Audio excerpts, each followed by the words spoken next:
Hi everybody, welcome back to Rebel Chomp's channel. Today we're going to start with a new series. We want to do a show off between two saber manufacturers. We're just going to take random sabers of each brand and just do a quick comparison. And it's not really to bash one brand or another, because it's really a random comparison. In this case we have a Saberforge Katana in a warrior tier versus a Vader's Vault in a combat class tier, which has a soundboard. So as you can see, you already have an unfair advantage for the Vader's Vault saber. But this is just a comparison video, more talking about the differences between the hilts and not so much about bashing each brand. Start off with the Vader's Vault Wrapped Havoc. Beautiful saber, really nice hilt. It's really truly an all-in-one inclusive package, so you get everything in one confined package. So you have your soundboard, you have your Tricree LED with flash on class, you have a 16mm AV switch or non-AV switch in this case, and you have a tactile button for the aux sounds or the blaster bolts and whatnot. It has a very loud 22mm speaker, so from that perspective, of course, the Vader's Vault will win, because the Saberforge Katana, which is an awesome saber as well, does not have that. This is just a warrior tier saber, so it does not come with sound or anything fancy. But nonetheless, this is a very cool saber. So we're gonna just start off with the comparison in size. Now, each of these sabers have been reviewed individually already, but this is just to showcase what the benefits of each saber is, or the negative. So let me put the size a little bit different, put the saber to the side. Let's measure this puppy up from start to finish. It's around 10.5 inches long, so this is the Tano version of the Katana. It's the smallest of version of this hilt. It has an OD, that is thickness point. Let's take the thickness point here, because it has a flat area, so that doesn't really count if we measure that. It's around 5 inches thick at its thickest point, and in the middle, that's actually more of the combat class style from Vader's Vault. The OD is approximate, here we go, 4 inches thick. And I have done a full review on the saber already. It's a really cool saber. I really like it. It's a really nice feeling saber. It really has these nice serrations or cutouts in the side. It makes it so comfortable to hold this hilt. It's an absolutely nice, aesthetically pleasing looking hilt with the Tsuba, which is the Imperial crest.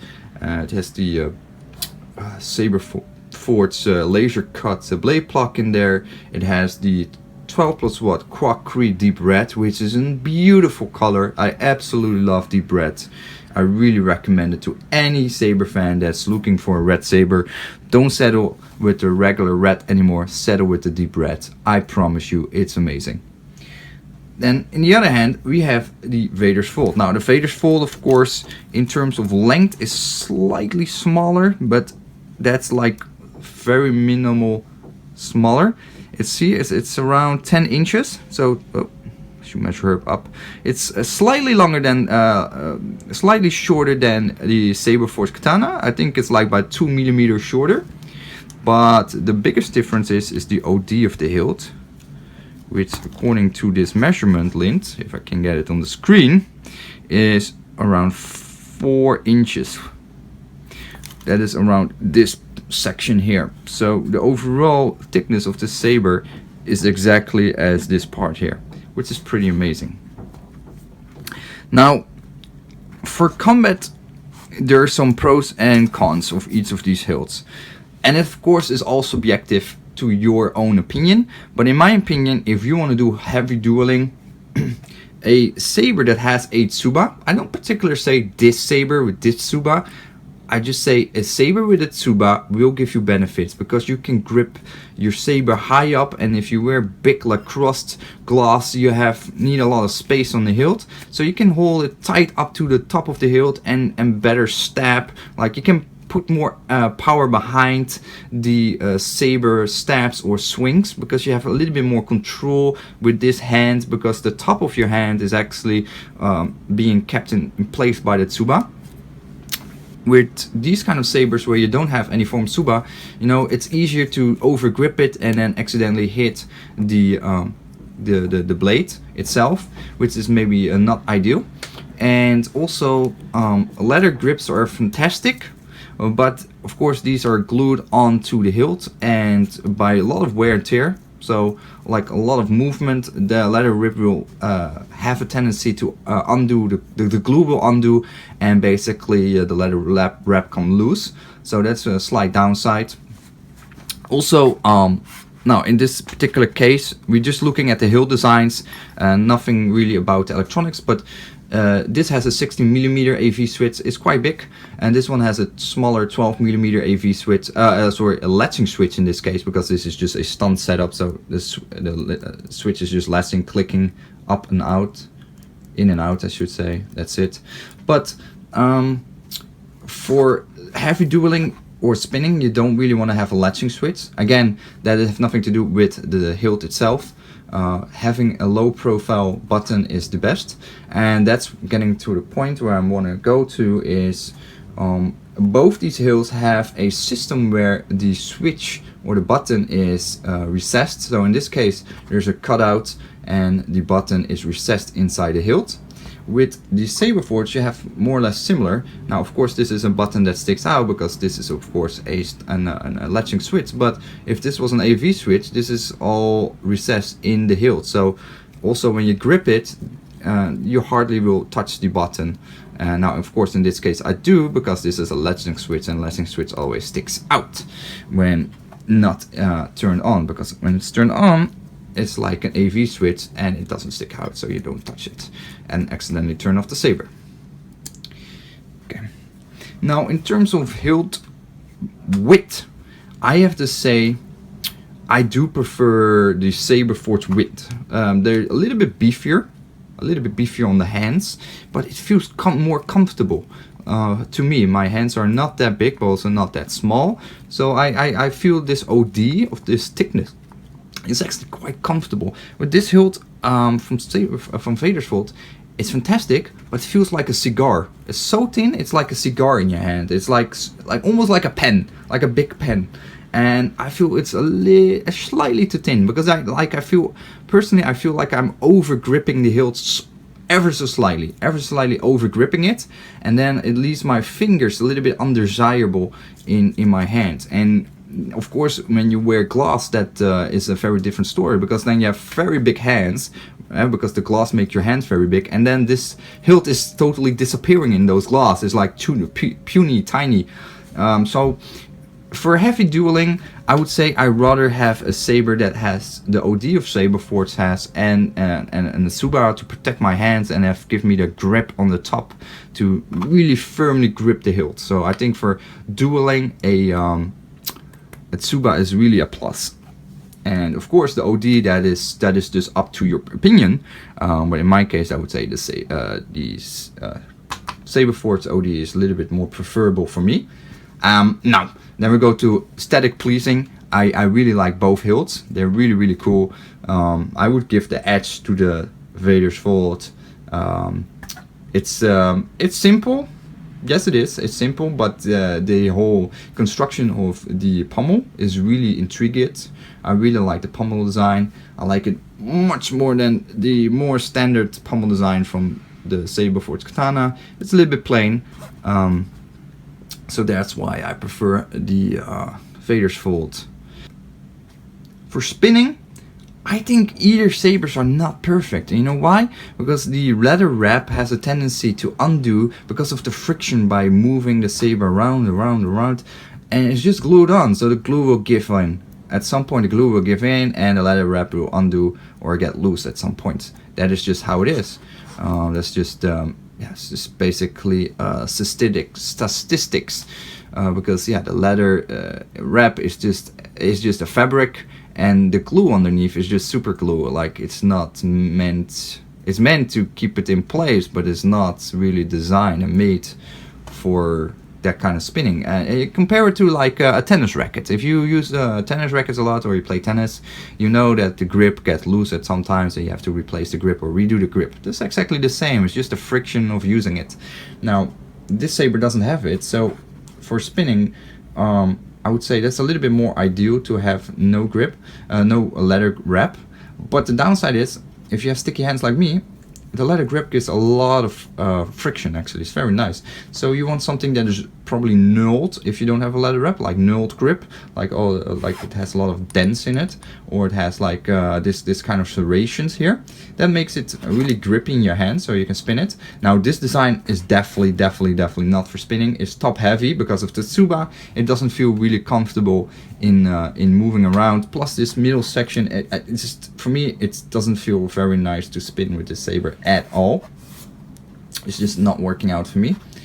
And then we just go to aesthetic. So for cosplay, either one is perfectly fine. Like these sabers are awesome. Like if you want to be a Sith, this is like undoubtedly a Sith saber. Like no hair on my mind will say this is a Sith saber.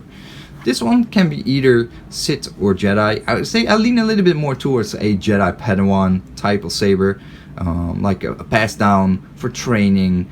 I don't feel this is like the saber that a very skilled master will use. I just feel it's a little bit too plain for it. Yeah, I definitely feel this is more of a Padawan saber. Nonetheless, very cool. So what is my verdict about these sabers is that, now we got a saber here that is around $200-ish, and we have a saber here that's around $400-ish. Now the major differences being, of course, the leather wrap, the soundboard, the Delrin chassis, the tricree with the flash and clash. It has benefits in those aspects. Like this is a full experience, where this is a stun saber. A stun saber, in my opinion, can just give a full experience as well, because it comes more down to imagination. Now for me, I would say I like both, and I continue to buy either these complete out of the box experiences, as well as these sabers that has like only a stun setup, like just the blade color itself and nothing else. And you know what, I don't really mind it. I do feel comfortable playing with a saber that is under $200. A little bit, I have to be a little bit less careful with the saber itself. With these kind of sabers of $400 to $500, yeah, that's a lot of money, people. And you want to be, yeah, I personally feel I want to be a little bit more careful with it when playing with it. And in that perspective, I would say the budget is really what is gonna determine for you what is the best saber, basically. And you can say, yeah, the more expensive saber is better, period, because it's more expensive and has all these features. But that's not for everybody the same. Their needs is not the same. So I have needs in both areas, so I keep buying either stun sabers and these kind of sabers. One thing I do want to note, give you a note about the hilt, is there's something on the back here what I want to point out about the Saberforge first. Vader's fault is the retention screw. Now both have a retention screw for the blade, as you can see here. The blade socket is nearly identical in terms of depth. It's 1.5 to 2 inches deep. That's very standard for any saber from manufacturer.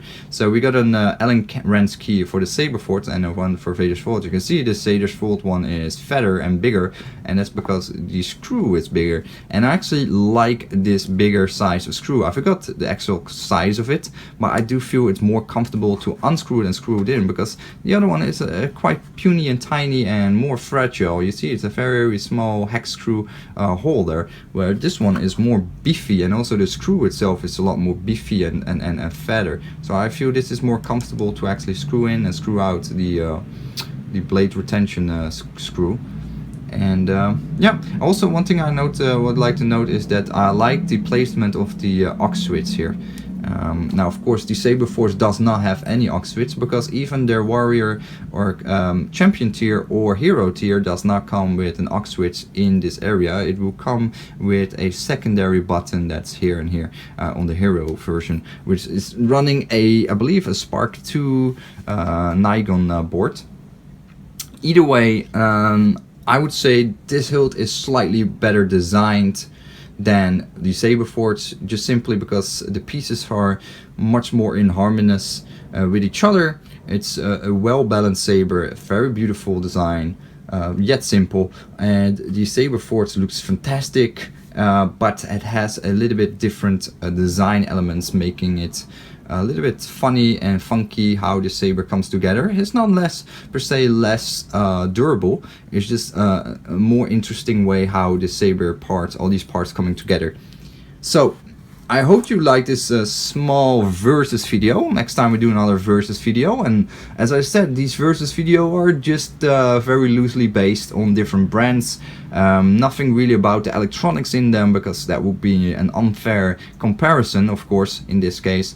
But it's more about the hilt and the weight and the feel and the purpose and of course your opinion, because you might have a very different opinion, maybe strongly leaning towards the Vader Vault or strongly leaning towards the Saberforge, because as I said, there are many different aspects you are seeking for in a saber, and doesn't have to be per se a high-end saber.